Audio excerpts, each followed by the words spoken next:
Talk 640 WFNC. I believe we have the mayor on the line here. Is that the line? That's line 3? I believe so, yes, sir. It's line 3. How we do? Push line 3. Mr. Mayor, are you there? Yes, good morning. It is so good to have you on the phone here, sir. How are you this morning? I'm doing well. How are you doing? I'm hanging in there in my old age. I was out yesterday sick. Is there anything going on in your household in terms of people being sick? Are you okay? Okay right now, thankfully. So you keep that over there. That's probably why I needed to call in today. Well, that's You all right. okay? Yeah, no, I think you heard that I was out sick, and he said, I think I'm going to call in today. I don't have an illness that is contagious, Mr. Mayor. You could have come in here, Mr. Mayor, Good. but that's okay. Good. But Mitch, it's always good to have you on here. We have a number of topics that I'm sure you want to address. Let's start off with the future of the Fayetteville Dogwood Festival, because there's some concern by the folks who are organizing it that they don't have enough money to make it happen. What's the latest there? Yeah, we received a presentation. Ms. Suarez, she's done a great job since she's been here. She jumped in, both feet in last year. Unfortunately, there was an incident in or around one of the day's activity. But she's been a real trooper. She came in and she was honest with us to tell us that they have some great things planned, but they're going to need some support from the city, which we've always known that. We've watched Dogwood become an incredible brand over the last few decades, but we've also seen a lot of change and turnover and, some of the difficulties of operating, putting on a free event in a community. And so I think, I certainly support the city giving some support. We've got a lot of ask on the table as we prepare for budget, but this is something that I think our community needs to keep, and it needs to continue to be a diverse, great program like it always has been. Yeah, the request is between $30,000 and $100,000 in order to make things work and go. And the council didn't take any action on it Monday. Is it on the agenda for the next meeting? Well, what happens is now we'll get into some of these budget requests. I'm sure the next meeting, they were on a deadline that they needed to get some commitment. So I'm sure the council will make a decision before the end of the month. We have a couple of more meetings planned, and we'll make a decision about it and move it forward. Well, I've been here for just all of them, as a matter of fact, as well as you. And you're right, it is a good staple for our community. It puts our community in a good light. And, and I've always said, Mr. Mayor, it's harder to get to tell good news stories than it is bad news stories. And this is Right. one of these situations where Fayetteville Dogwood Festival is a good news story. And I hate to focus on a bad element of it in terms of financing and is the city behind it or not? I would think that the city is behind it. And if there are needs for changes in order to make it a little bit more financially suitable, like maybe making it a charged event at the gate as opposed, to generate some revenues, so be it. But it's been a fun, free event for such a long time. I hope the city would keep it that way. Yeah, and I think she mentioned some other options, and I believe that it's only prudent that TDA and the county look for some level of participation. They are the beneficiaries when people come into town and from the surrounding communities and spend the night or buy food or beverages. And so this is a community effort. I think it'll take some public support, and look forward to seeing it continue to put on a good show in our community. All right, we'll see how that plays out in the coming days here, because it's just a week or two away before we actually get into the Dogwood Festival that's coming up here in Fayetteville. Now, the PWC, they've adopted some rate adjustments. How does that play in terms of the city? Because the rate adoptions will take effect this coming May. There'll be an increase of about 5%, and then another increase, 5.9%. What's the role between PWC and the actual city? Yeah, so the city just makes the appointment of the commissioners. By statute, the commissioners set the rates. Even though I get the emails and the phone calls and why y'all raising my light bill, it is a commission decision. But PwC looks at it. Of course, they buy the power wholesale from Duke.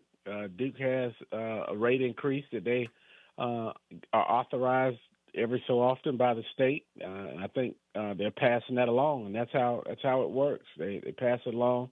PwC, of course, pays a higher price, and they have to pass it on, and ultimately, the consumer and the people who buy power pay for it. So, not sure. I didn't hear all of the details of it, but if you compare PwC's rates to Duke Energy or some of these other markets served, they're usually pretty good. And we know the power delivery system is good. So, I'm sure the commissioners took that into account when they voted for the increase. Right. The Duke is saying it's a $16 million annual increase in purchasing power from Duke. That's what PwC is incurring. Also, $6 million debt service and capital projects as well, another $4 million in electrical systems and operating expenses. So you got the maintenance, you got all the stuff that you got to do. And actually, and correct me if I'm wrong, I think our rate of power utility costs in Fayetteville is less than some of the other areas across the state. Which is what I was saying, that when you look at other providers that provide power in other areas, PwC has a good comparable price per kilowatt. And so, and of course you have to make the adjustments and the investments in the capital project in the system to make sure that your transmission lines are working properly in these substations. We've seen what happens when power goes out. Oftentimes they have a problem at one of these substations, and so PwC needs to keep that equipment maintained and working properly, and it costs money, unfortunately.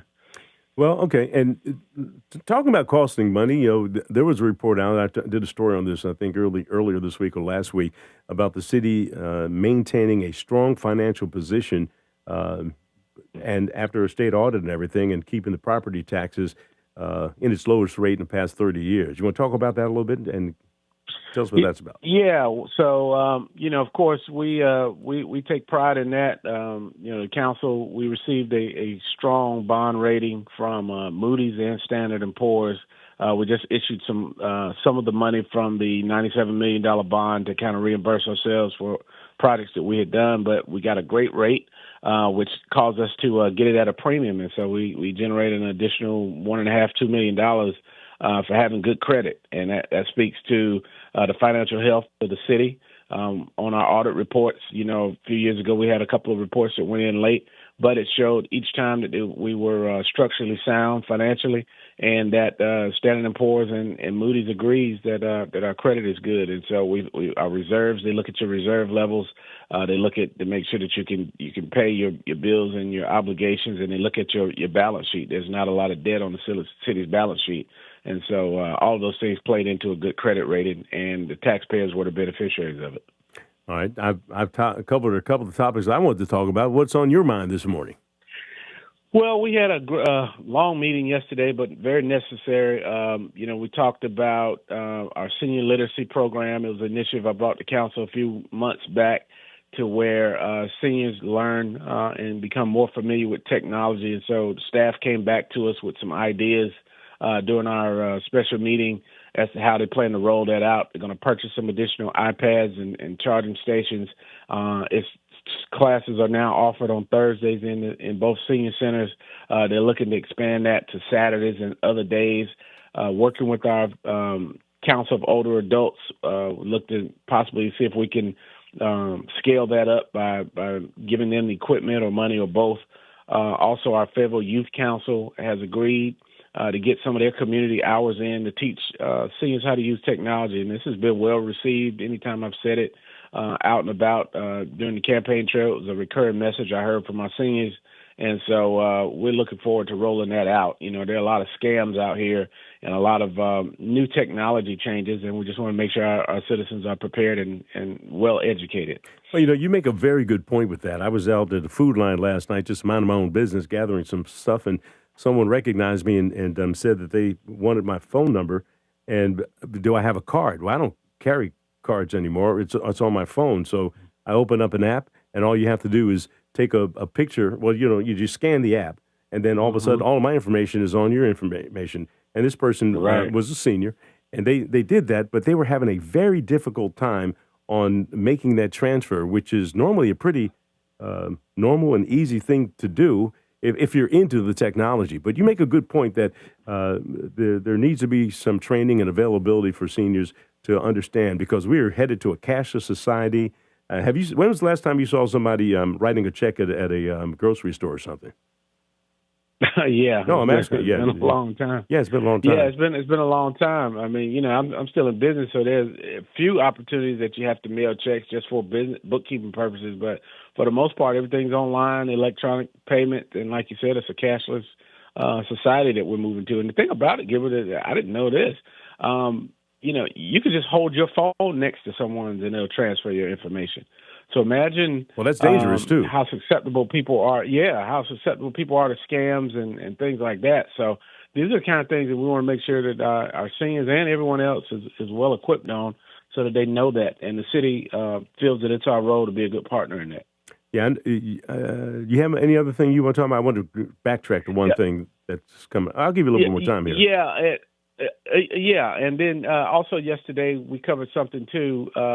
Brought a request in the city council to expand the eligibility and the amount that we pay to encourage people to hook up for Phase 5. Talking about PwC, those guys have, over the last 20 years been trying to build out the city's commitment to bringing water and sewer services to Western Fayetteville. Started in 2005. We received a report from them the other day. Here we are 21 years later, and they're probably 2/3 of the way done. But originally something that was scheduled to cost 10 to 12 million is now over 100 because of the amount of time it's taken. And part of that is because people are not hooking up to it. And the reason why is that, it's expensive. You have to pay the $5,000, or you get an assessment where a lien's basically placed on your property. And so, people have not received that very well. And we've had a program that the city would pay $2,000 under certain conditions for a certain, 60 to 80% low to moderate income person. It has been underutilized. And so I asked the council to look at ways to expand it, to make the eligibility requirements more, so you can actually go up to 120% median income, go up to $5,000. Hopefully we'll encourage more people to hook up, and PwC can put this infrastructure in faster. Western Fayetteville is a growing place, and I think that it would really take off if a lot of these communities had water sewer availability. And so we talked about that yesterday. All right, Mr. Mayor, look, I appreciate you on the line here. We'll look forward to seeing you in person maybe next Thursday if everything permits for you to be here in person. And we cover a lot of topics. The one I was going to talk to you about, I'll talk to you next week. Okay. All right. We'll see you. All right. That's Mitch Colvin, Mayor of Fayetteville, here on the line with us. He's here every Thursday morning. Right now, well, he's off the line now. All right, let's take a look at Fayetteville's most dependable forecast right now with CBS 17 meteorologist Rachel Dunsing. After a chilly morning, the rest of our Thursday will be partly cloudy with a high of 70. Overnight will be mostly clear with a low of 44, and Friday will be mostly sunny with a high of 77. Temperatures start to warm up today, and this weekend we expect high temperatures in the 80s, with 80s, even near 90s possible next week, but unfortunately no chance for rain. That is your Fayetteville forecast. I'm CBS 17 meteorologist Rachel Dunsing. All right, Rachel, thank you so much. Right now, 39 degrees in Fayetteville, Hope Mills, and also in Spring Lake. You're listening to News Talk 640 WFNC.